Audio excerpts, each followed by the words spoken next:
Hi, everyone. Firstly, thank you so much for a phenomenal 2022. Thank you for sharing our podcast. Spotify told us at the end of 2022 that our listeners had us be within the top 10% of all globally shared podcasts on Spotify. So thank you so much for following us. Thank you so much for sharing us. And thank you so much for all of your love and feedback. We're going to kickstart 2023 with a very special topic and a very special guest. But before I go there, I'm just going to quickly remind you who we are and why we're here. So I'm Samira Daswani, the host of the podcast Patient from Hell. We are a podcast sponsored by Manta Cares, a global community of cancer survivors, caregivers, and patients. We work to build tools and resources to help our community navigate and experience cancer much better. So with that, I'm going to jump in straight into our podcast for today. It is my utmost pleasure to invite Jennifer Hinkel to our podcast. I met Jennifer at ASCO in 2022. For those of you who don't know ASCO is one of the largest conferences on cancer in the world. ASCO tends to be the pace setter for cancer innovation, cancer research, and all of the treatment that we patients and survivors and caregivers get to interact with. All the people I met at ASCO were phenomenal, but Jennifer really stood out, and I think you guys will see why. So with that, hi, Jennifer. Hi, good to be here. And hey, you stood out for me too. I mean, I think it's been really nice to become your friend and to talk about all of these really exciting developments in the oncology world and the technology world. Well, thank you. I think there's a reason why we're here together, right? So, Jennifer, I'd love for you to tell our audience about how you got to be involved in the cancer space. Yeah, well, I would say initially not by choice.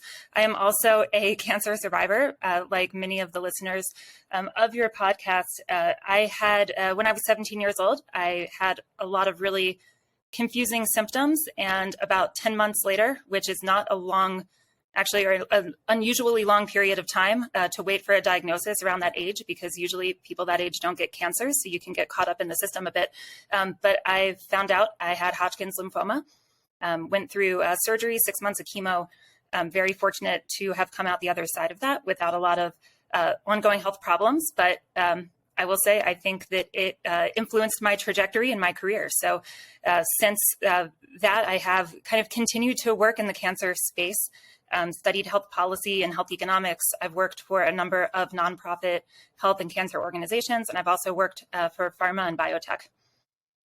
So Jennifer, before we go into your sort of the professional side of everything, a lot of us post-treatment end up in the space, right? And we all kind of have to make our mark in some way, shape, or form, because I'm guessing the experience is so, well, unique in some ways. One thing I think you've done that I'd love for you to talk about is how you've given back to the community through sailing.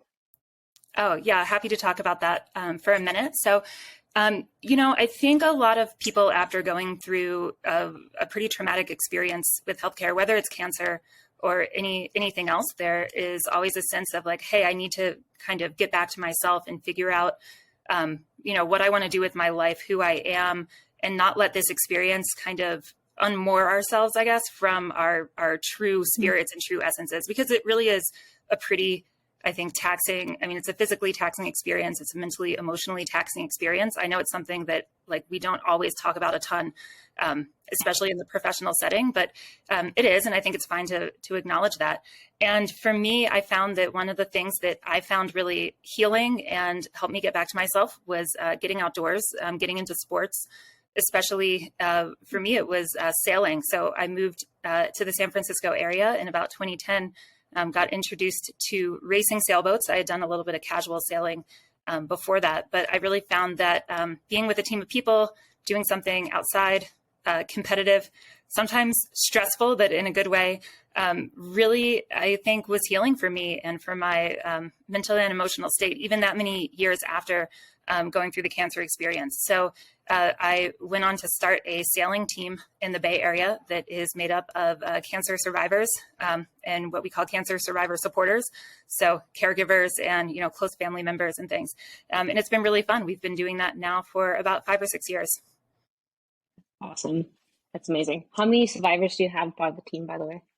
So in a typical season, we have about 20 to 25 people participating. So, in a typical race, we have like 6 or 7 folks per boat. We have 2 boats. So there are always like days where one person can't make it or you swap out. So it's good to have a little bit of a roster.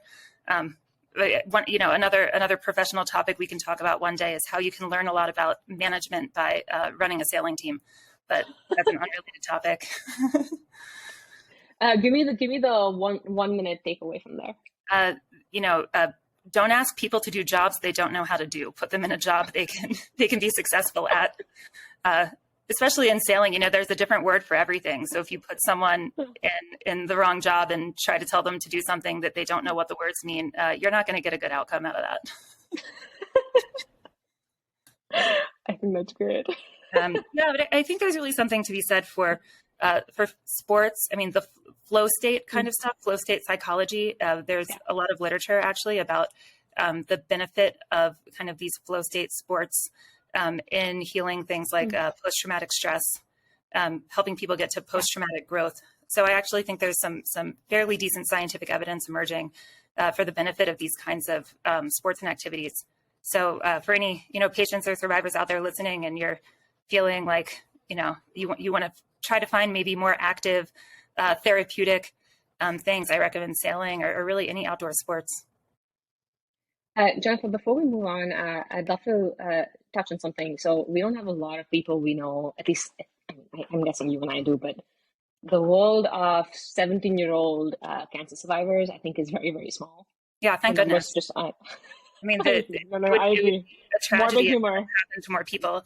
Yeah, I mean, the unfortunate thing is, a lot of young adults do survive for quite some long time now, but you're right, that the preponderance of people who end up getting a cancer diagnosis are significantly older. So the reason I brought that up is we know a couple of people just in our network who might be going through something like that right now, and maybe at that age. So when you think back to being 17, when you think back to this life-altering diagnosis, I'd love for you to share maybe 1 or 2 things that if you could talk to your younger self going through it, what you might say to her. Yeah, I mean, that's a really poignant question to ask. I think one of the things that I recall most strongly is this feeling of I had walked through a door, like a portal to a different world, that none of my friends, no one around me had seen that world. They didn't even know that world existed. And it is not a super pleasant world. It's a world full of a lot of scary things, although it's also a world full of a lot of really smart people and people doing research and people who are really out there trying to be helpful and trying to, make the experience better for people that have this, unfortunate thing happen to them. So I think that the most important thing to say would be okay, you might feel like you're the only one that's gone through this, but there are actually other people out there. My experience was in the late 90s. This was kind of just at the beginning of the internet. So there were not these patient communities like we have today, which I think is pretty awesome. And the other thing that I would say is don't, it's kind of funny. I asked my parents this question quite frequently. And I said, hey, in later years, not right at the time, but I said, hey, was I interested in all of this science and medicine and stuff prior to that experience? Or did that change me? Because I think we don't want to have the feeling, or at least I didn't want to have the feeling that, a cancer diagnosis kind of changed the trajectory I otherwise would have had in life. And my mom said, no, actually, you were 5 and 6 years old. And the only thing you wanted to do was play doctor or play hospital. And you were always really interested in this. So if anything, maybe that just inspired your path in a different way. I think I probably would have ended up doing something pretty similar to what I'm doing today. So I guess I would want to give people the feeling that this isn't going to be a source of, I would hope for people vastly changing the life they can otherwise have, even if you're going through an experience like this pretty young. Yeah, I super appreciate you sharing that. I very, very much appreciate it, because I recently had the fortune of meeting a couple of people who were at the sort of teenage years going through something, and it's just there aren't that many people, so they don't have that many people to talk to, right? Yeah, I think it's about being able to tell your story in a way that they can relate to. So thank you for that. Yep. So I'm going to now fast forward to today. So you are working in an area that I care really deeply about, which is data, patient data security, how patients, especially patients from health, need to have access to their own information. I'd love to learn about how you ended up in that space. Why does this matter to you? What brought you to that space? Yeah, that's a great question. And so, I'll just to share my background. Like I mentioned, I had worked for some NGOs. I'd worked in policy, had worked in biotech, and then I guess it's about 8 or 9 years ago now, I broke off from the corporate world and co-founded a consultancy firm that I was working for biotech and pharma companies. And I started to notice around then, so this is like 2014, 2015 timeframe, all of these companies are like buying these data sets. They're looking at data. They're trying to find out, what is going on out there with patients. They're trying to get more and more insights.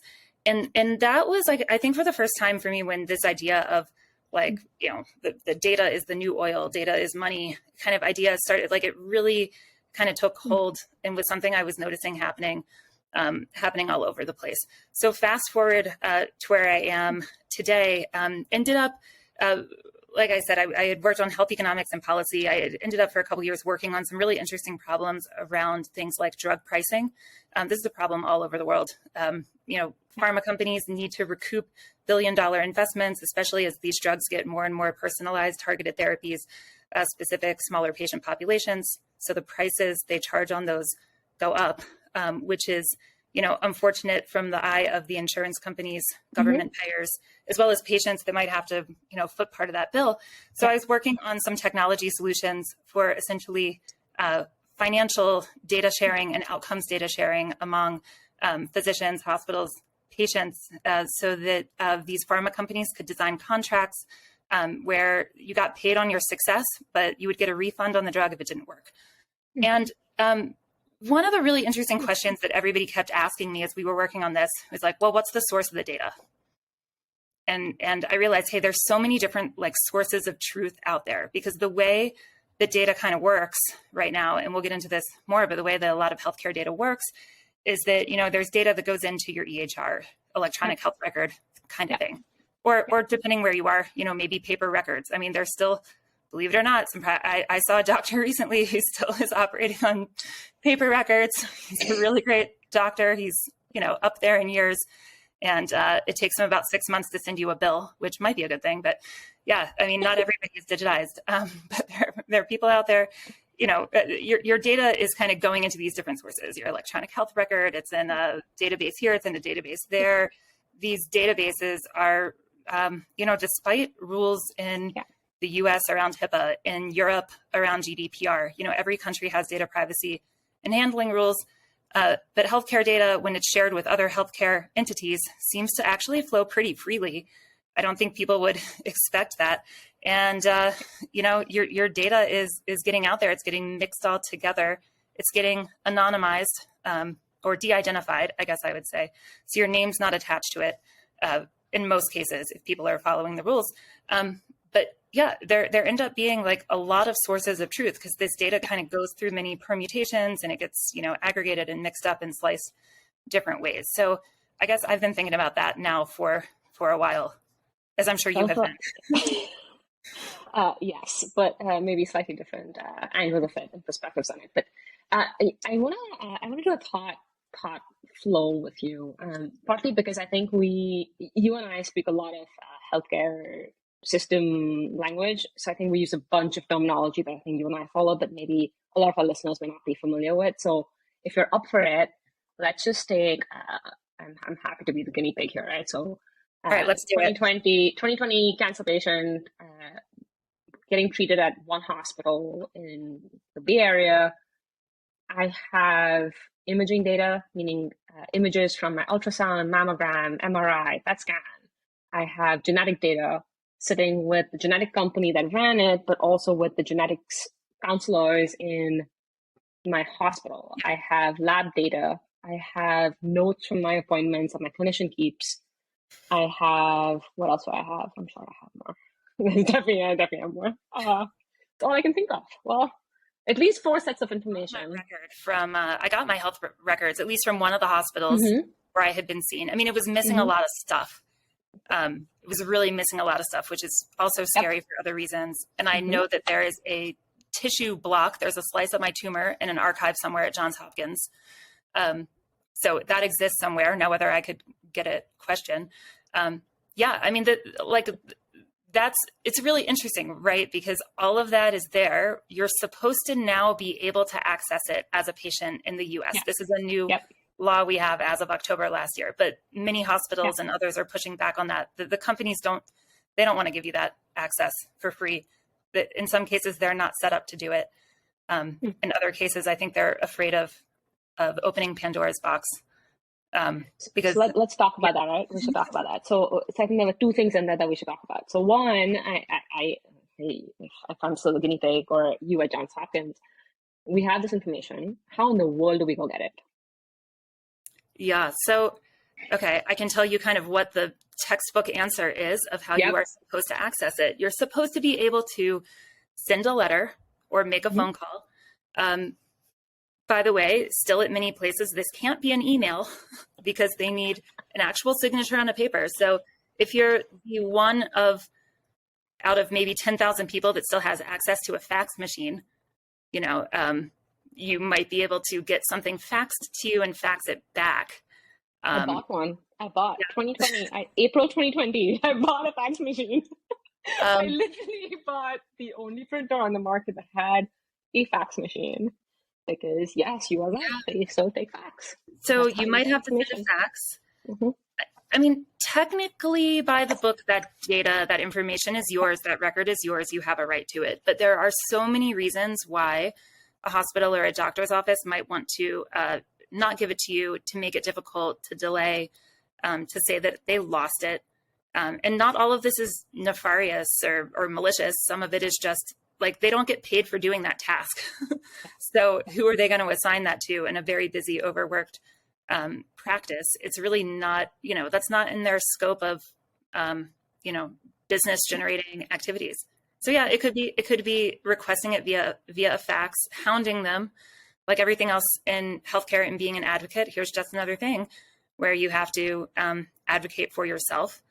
Now I would say, like you mentioned, a genetics company, those companies are pretty digitized. So if you said to them, hey, can you send me I think the file formats are like a BAM file or a VCF file or something. I mean, if you have the software to read those kinds of files, which are essentially like genomic sequence files, many of them could probably send that to you or upload it to something. I mean, they're pretty big files. Maybe they would send you via DHL or FedEx a CD that you may or may not have a computer that has a CD-ROM drive. I've heard you might have gone searching for one of those on eBay. Yep. That happened too. It's not easy. And then there's still like, the non-digitized films from scans. Some places still use that. Some places still use film X-ray. I mean, in a lot of the world, the places, depending on what hospital you're at, they're going to have a different level of digitization of these records. So I can tell you what I philosophically believe is that this is data that is generated by you, a patient. Yes, you plus an X-ray machine or you plus a doctor. Most of us don't like walk around just, spouting genetic sequences out of the air, but yeah, there has to be some science applied, but really that data is yours. It's pretty unique to you. And that should belong to you. And if other people are using it, especially if they're using it for a business purpose, I think you should get to share in that, which, that might be this is what I think. This is like a fairly maybe radical perspective today, but I don't think this will be a radical perspective in 5 to 10 years because we're looking across other areas outside of healthcare. I mean, people are realizing when they're on social media, when they're on like Facebook or Twitter, or they're buying stuff on Amazon, they know that data is being monetized. Some people don't like that. So now apply that to your healthcare data where it's really personal and really private. The stakes are higher. Let's talk a little bit more about maybe not the how, maybe the how and the why of companies are using the data. So yeah, and maybe I'll start with why, because I think for the most part, most of the companies out there, at least the ones that I've worked with, which are on the biotech side. So these are companies that are trying to develop new treatments, new diagnostic tools, really cutting edge stuff around AI, where they say, hey, we can look at this image of a scan of your lungs or a mammogram, and we can predict whether or not this questionable thing we see is likely to turn into cancer or not. I mean, these are extremely valuable questions to answer because we could save people unnecessary biopsies. We can identify disease earlier. We can treat it better.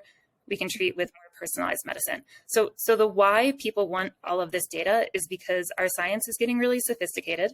Our machine learning AI algorithms are getting sophisticated. We can start to answer a lot of really interesting questions that will really benefit patients when we answer them. So I don't think it's mostly, the companies that are using the data are not doing it for any kind of bad purpose. Now, there are many data middleman companies, as I'm going to call them, data aggregators. I think most of them would like to say they have a benevolent mission to enable all of this research, but they have a huge business purpose behind them to find as much data as possible and sell as much data as possible. And without naming, specific company names too much, except I'll maybe mention publicly traded ones where the information is public. So if you look at the value or the valuation of some of these companies, in 2018, Roche, global pharmaceutical company, footprint in every country, bought a company called Flatiron, $1.9 billion. What did Flatiron do? They had they aggregated cancer patient record data. I have worked with that data set as a consultant. There's a lot of information in there. It's not perfect. There are definitely some gaps, but almost every oncology development, cancer drug development company out there is using that data set or a similar data set. There are other big companies out there, that are making a mint off of aggregating up as much data as possible and reselling it. So Jeff, I'm going to move from sort of today's state to what I believe you're working on and building. And I'd love for you to start with the analogy I've heard you use a couple of times of a bank. If you're painting the picture of the future state, right? You're on this trajectory to build this movement, this company, this new world in which data is treated and worked with very differently. I'd love for you to tell us a bit more about that, but let's start with the analogy because I think that'll help really ground the future vision. And I'll tell you kind of where this originated. And so I think any new system here, it has to be patient-centric and it has to be kind of start with the individual and start with engaging the individual. And I will just say, as patients, I think all of us are very happy to have as much data as we can share, be used for research and scientific purposes to advance the field, especially if it will help other patients like us. And I think that is in line with research that's been done, that's interviewed and asked tons of patients. Patients are very happy to share their data. So I want this research to continue. I want that data to flow, but we need a different model. So if you think about data as being this really valuable thing, you think about it the same as money. Okay, so imagine you're working at a couple different jobs. So now instead of a patient going to a couple different hospitals, you're working at a couple different jobs. Would you be comfortable with each job you worked at, the boss of that job saying, hey, okay, I'll just hold your money here at this job. I mean, it's here, you can have it, but you have to ask me, you have to send me a fax to get it. And you have to drive over here. I'll just hold it in this place or that place. I mean, no, we would think that this was a crazy idea. We'd say, no, we created that money with our labor. You need to give me my money. Mm-hmm. So the analogy that I have been thinking about is the analogy of a bank. And the reason I think about that is because a bank kind of keeps our money safe for us. It lets us put it all in one place. Mm-hmm. Maybe you have different types of money, different currencies, or different types of accounts, savings account and current account and checking account, but you can go somewhere, find it all in one place. And then that bank also helps you find, opportunities for that money to be used. So, if you're holding your money in a bank, you can make interest on that money in a bank. So I think that it's time that we have a similar mechanism for data. The technology components are there. I don't think that we have really a technology problem anymore.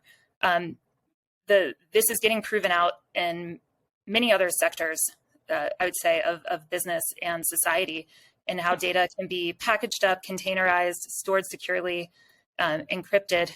But I think it's going to be quite a change in terms of how we think about this from a healthcare business side, because there will be some pretty big entrenched interests that have no desire to let patients control that data and really hold all the keys themselves. Why do you think that is, by the way? Well, because their business model is based on aggregation. So it's the same problem that like a Facebook or a Google would have, or I guess an example from very recent memory, right? Like Apple changed its software. A lot of companies now couldn't use that to like track and sell ads. And they said that their, revenues tanked because they weren't able to do all of this kind of, advertising based watching. I guess it falls short of spying because maybe technically you agree to it when you download an app, but it's that kind of stuff. I mean, I think there are companies out there that if there were a button you could click or a box you checked when you signed up at a doctor that said, do not allow any of my data to be used in anonymous fashion for any commercial or business purpose or shared under any, in the US, they're called business associate agreements. So these are agreements that a hospital can sign with like a tech company or a drug company or whoever to allow your data to be used. I think Europe with GDPR does a little better with this. Some countries within Europe even have stricter rules. But yeah, I don't think patients would be super happy to just let that data roam freely if they had the option. If they had the option to keep it and to control who got to use it and how, maybe even get paid to use your data if it's being used for a business. How do you think it'll help improve their life for them navigating cancer, for example?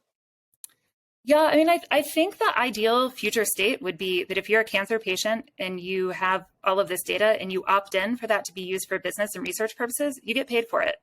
I think that if there's a discovery made off of that data, maybe you would have a share of that discovery upside. So what if your tumor block, your slice of cells, or your genetic sequence is used to make $1 billion blockbuster drug?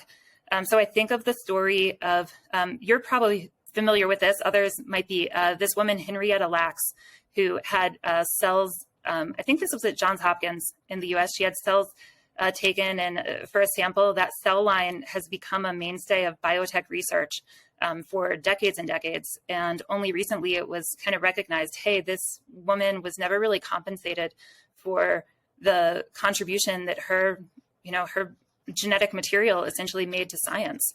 I think that we'll start to have that same idea on the digital stuff.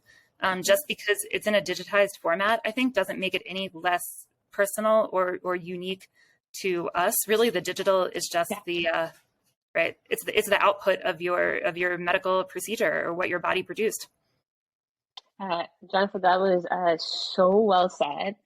And I think that story of Henrietta Lacks, I think, captures it perfectly, right? It captures today's state perfectly. And I think your vision for the future is one that is incredibly compelling. And at least one that I fully support and buy in because, oh man, I am with you. I think you're looking really far out and I'm looking at, can you please stop making me do faxes? Yeah, I think it's all combination. I think it's all part of the same trajectory. I think what happens first is that as people get access to their data, they realize how much data is generated based on them. They realize this is a huge volume of information, a huge volume of digital stuff. Then they start to ask questions like, where is this going? Who's using it? And then when they start to get those answers, they realize like, wow, there's real value here and I should have a share of that value. And I think the real sad thing about the state of the world right now is that it's the patients who are the most vulnerable, who to these data companies are really valuable. And those vulnerable patients could use some of that upside or use some of what is being generated over there. I definitely agree. I fully agree. Jennifer, thank you so much for coming on our podcast and sharing your vision for the future, your story, what you've gone through, and how you're working to change the world we live in. Thanks so much. It really inspires me, and I know it'll inspire the audience that's going to listen in. So thank you so much.